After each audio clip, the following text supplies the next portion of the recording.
Tapi semangat itu luar biasa, masih banyak lagi babi dipotong sampai orang berkecukupan.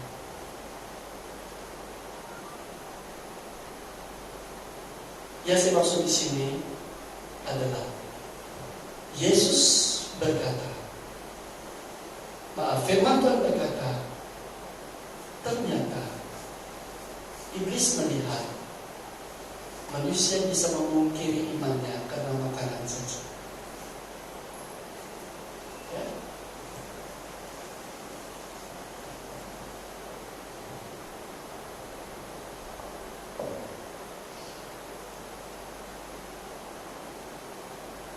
Satu Korintus 13 ayat 13.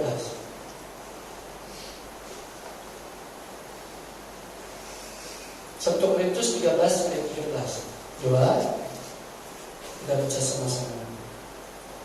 1 Korintus 13 ayat 13. 2, 3. Demikianlah tinggal tiga hal ini. Saya ulangi. 1 Korintus 13 ayat 13. 1, 2, 3. Demikianlah tinggal ketiga hal ini, yaitu iman, pengharapan, dan kasih. Dan yang paling besar di antaranya ialah kasih. Untuk apa kita punya iman kalau tidak punya kasih? Untuk apa kita punya pengharapan kalau kita tidak memiliki kasih? Berhubung dengan firman tadi, hidup tanpa firman adalah juga sia-sia. Kemajuan perkembangan apapun tanpa firman, tanpa kita kait hubungkan dengan tujuan firman untuk kemuliaan firman, juga sia-sia. Ya. Dan di sini dikatakan iman tanpa kasih sia-sia. Pengharapan tanpa kasih juga adalah sia-sia. Prioritas keutamaan daripada firman Tuhan ini memberi penekanan bahwa yang paling besar, yang paling utama dari kebutuhan Kristen bukan iman saja, bukan pengharapan saja. Ada yang di atasnya, yang lebih besar dari semuanya adalah kasih.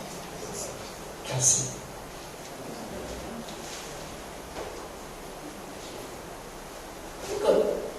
Dia bercakap tentang berakhir. Nubuat akan berakhir. Ayat 8. Coba 5 ayat 8 baca semua. 1 Korintus pasal 13 ayat 8. 1 Korintus 13 ayat 8. 2, 3. Kasih tidak berkesudahan, nubuat akan berakhir, bahasa roh akan berhenti, pengetahuan akan lenyap. Sejajar dengan firman tadi, firman dan kasih. Itulah yang paling besar di dalam penekanan seluruh firman. Bahkan hukum Taurat juga bergantung dengan hukum ini.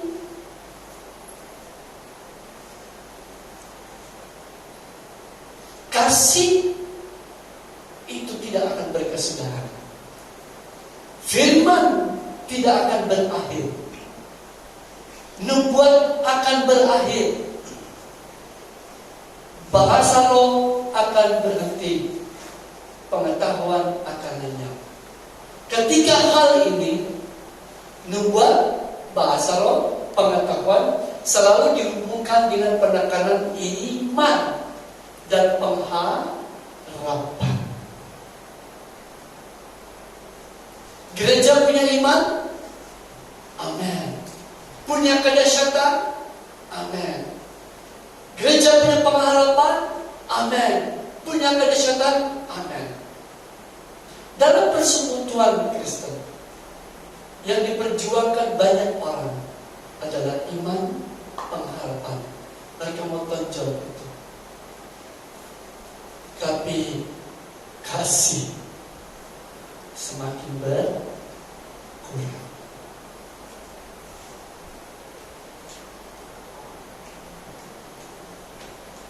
Bapak beri penekanan sini, firman dan kasih.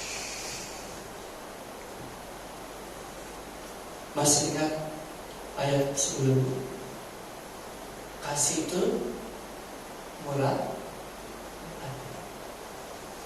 Kasih itu apa? Coba ada ayat itu pasal 13. Kasih itu apa? Sabar. Satu-satu. Kasih itu sabar. Sabar itu pendek ceritanya. Tidak. Sabar dengan diri sendiri. Ini perkara sulit atau senang? Sangat sulit. Suka. Ketika dirimu punya kekurangan, punya kelemahan, sulit kita untuk sabar. Sulit kita menerimanya. Sulit kita sabar untuk mengembangkan diri kita. Sulit kita sabar untuk membuat diri kita maju. Lalu kita korbankan diri ini seolah-olah kita relakan dia dikoyakkan oleh apa saja. Demi siapa sebenarnya? Mana yang dipentingkan?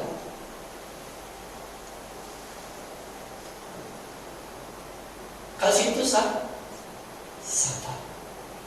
Saya mau tanya, kita sabar dengan diri kita? Saya tidak sabar dengan diri saya kadang-kadang. Kita sabar dengan pikiran kita? Kita sabar dengan kesehatan kita? Kenapa kakinya sakit? Waktu kita akan, kenapa tangan ini sudah lemah? Waktu kita menulis, kenapa tangan ini sudah jelek, betul tak boleh melukis sudah? Beliau mulai mengutuk, tidak sah. Waktu main gitar, belajar gitar, tangan ini sebenarnya kenapa tidak boleh diluruskan ini? Kenapa kita tidak boleh maju? Kemarin diberi cerita begini, kemarin selalu itu. Saya sedih pada diri. Saya tidak bisa mengembangkan diri saya dengan musik. Kalau itu saja saya tidak bisa kembangkan. Saya katakan besok saya ceritakan. Kita perlu sabar dengan diri kita. Pandinglah yang sabar. Dia sabar dengan dirinya. Ketika hari mainkan tahunnya baru bisa main seperti itu. Tahun. Kalau saya tidak sabar, saya tidak bisa buat. Waktu saya main, saya pikir anak ayam saya baru makan. Bikin ayam, kasih kurus ayam. Urus ayam, saya bikin menebas lagi. Menebas, saya mau tanam lagi kangkung. Kita harus sabar. Sabar itu membuat kita tenang dan berhidup. Itu diri kita. Bagaimana dengan orang yang di luar diri kita? Anak, istri, teman, semuanya. Urus diri kita. Kasih itu sabar. Bayangkan betapa luar biasa dikasih Allah kepadamu. Yang kau tidak sabar dengan dirimu, tetapi Yesus sabar dengan dirimu. Belajarlah kepadaku karena aku rendah hati dan lemah hati. Kita suka orang sabar dengan kita. Amin? Jika tidak, tapi pernahkah kau lebih banyak sabar, lebih tinggi, lebih besar sabarmu terhadap keadaan orang sekitarmu dibanding dirimu yang kau orang sabar? Kenapa kita selalu menuntut kesabaran orang lebih besar? Karena kita sebenarnya tidak sabar. Percaya tak? Kalau kita belas itu juga pulang rumah dengan kasih.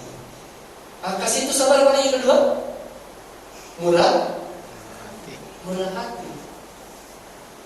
hati itu seperti apa? Kebajikan? Jauh dulu.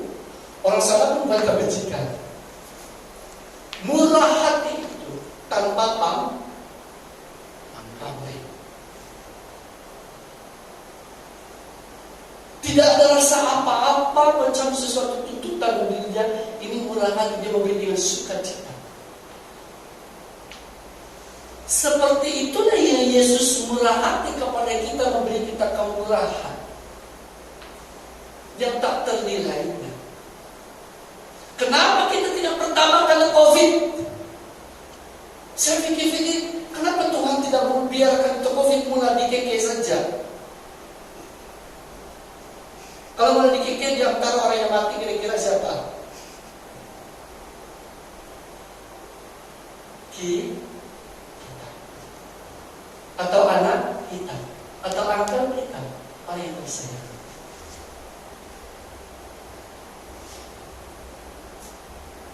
Banyak nih kita berbicara, saya hanya buka video. Murah hati kedua lagi, kasih itu murah hati.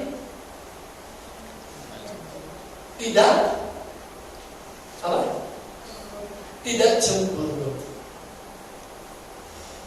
Tengok dia gunting rambut lain, saya cemburu. Itu apa itu? Kenapa dia cantik? Saya tidak cantik. Kenapa dia kumisnya tebal? Saya punya kumis macam tiang listrik. Kenapa hidungnya mancung? Saya pesek. Contoh. Begitu itu.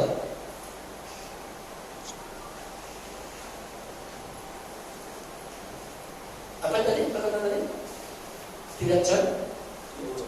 Tidak cemburu. Kata cemburu di sini itu berkaitan erat dengan satu keangkuhan, kesombongan. Tetapi dia pisahkan penjelasan itu dengan kesombongan,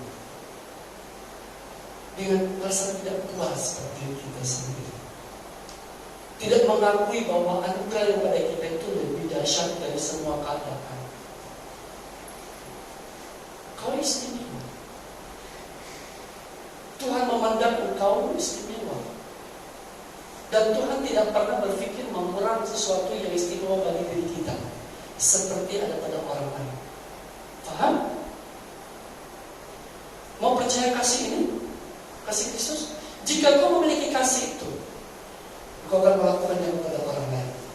Bila kau memandang orang lain, maka timbullah puji-pujian, sukacita ketika orang punya kelebihan. Berikut, ayah, saya bilang kasih pendek, musuh jauh. Berikut, ayah bilang lagi. Kasih itu apa tadi? Hah? Tidak megahkan diri. Tidak membanggakan diri. Ini ada di gereja kan? Ada? Ada? Ada. Paling menonjol di sini dalam hal ini. Ada dua orang datang kepada Tuhan, menghadap Tuhan. Yang satu orang itu orang apa? Paris. Hah? Dari terang? Ya. Yang seorang apa? Pemunjuk. Pemunjuk ini mewakili siapa? Orang berdosa. Orang berdosa itu dipandang apa? Tinggi atau rendah atau sedang-sedang? Yang hina. Yang kebetulan itu bercerita tentang apa? Yang sangat mulia. Jangan lupa, yang sangat mulia, yang sangat tinggi pandangannya seperti itu adalah pikiran setan justru. Dari pihak yang lain mengatakan, apa Yesus tidak berkata bahwa Dia adalah Tuhan dan sembahlah saya? Tahu nggak? Ayat dari mana ini? Iblis. Iblis saja minta disembah. Hanya iblis yang kalau disembah berarti berbuat sesuatu. Sesuatu perkara yang membuat kita sujud menyembah kepada Dia, tunduk kepada Dia. Jangan lupa ada pengaruh, ingat baik-baik, itu ada pengaruh setan, iblis, roh jahat. Memaksa untuk takluk, ada pengaruh setan. Bahaya. Siapapun dia, bentuk apapun, itu ada pengaruh iblis. Boleh kan? Okay.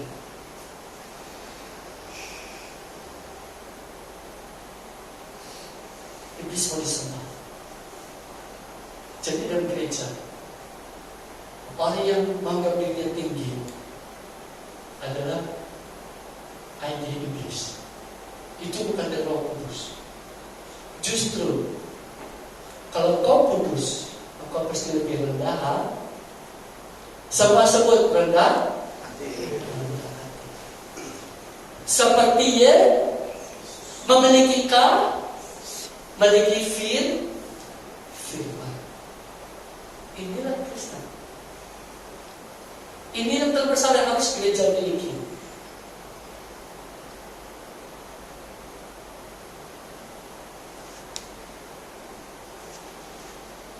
Karena itu Yesus berkata, jangan menghakimi, jangan merendahkan.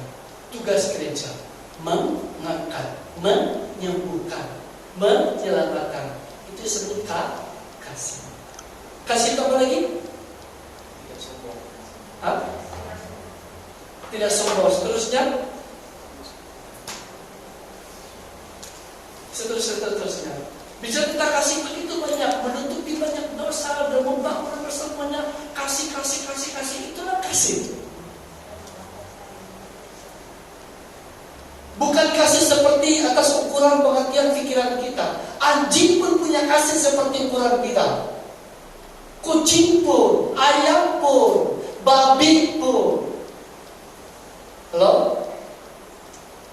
Tetapi ukuran kasih di sini bukan ukuran manusia yang kita pikir. Yang Alkitab katakan, Yesus Nastanta. Sebagai penutup, hari ini kita telah belajar firman dan kasih. Firman adalah perkara yang terbesar dari segala sesuatu di bawah kolongan ini. Kasih adalah perkara terbesar dan segala perkara di bawah kolongan ini. Di atas segala hukum. Karena itu anak-anak itu kasih. Apapun keadaan baik atau tidak baik, ingat, firman dan kasih menjadi pengukur tolak segala sesuatu. Sebab itu, mari kita hubungkan baik ataupun tidak baiknya hidup kita. Mari kita letakkan dia kepada Tuhan. Kita bersembahkan kepada Dia. Hubungkan apa yang kita miliki dengan Kristus, dengan firman, dengan kasih, yang akan menjadi perkara yang dahsyat. Apapun di hadapanmu bisa engkau tahu bersih. Di dalamnya ada damai sejahtera, di dalamnya ada sukacita, di dalamnya ada hikmat, ada kebenaran. Meskipun hari esok itu tidak pasti bagi kita. Pastikah hari esok? Pastikah? Tidak tahu. Kita hanya berkata, jika Tuhan menghendaki, esok ada. Sebab itu dan ini. Itulah orang percaya pada firman. Dan dari Bapak katakan, bolehkah kita gunakan lisan? Jika Yesus hidup besok, saya hidup. Dua, tiga. Jika Yesus hidup besok, Saya hidup. Menyatakan.